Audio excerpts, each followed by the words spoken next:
In this video, we are going to see how we can set up a passkey for a particular Gmail ID so that you can quickly log in using a secure other way instead of password to log in.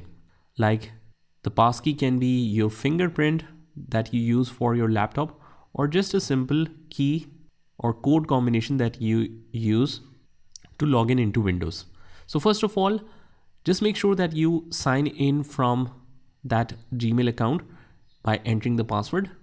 Hit enter, and after that we will search for myaccount.google.com.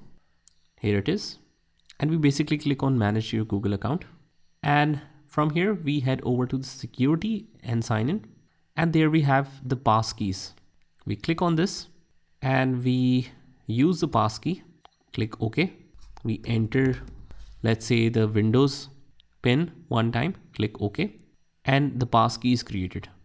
Click done, and after that let's try this.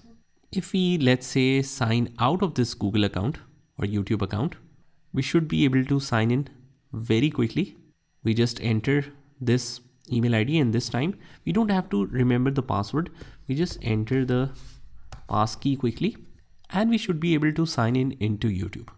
So that's pretty much it, guys. I hope you found this video helpful, and if you did, hit the like button and subscribe to our channel, and I will see you in the next one.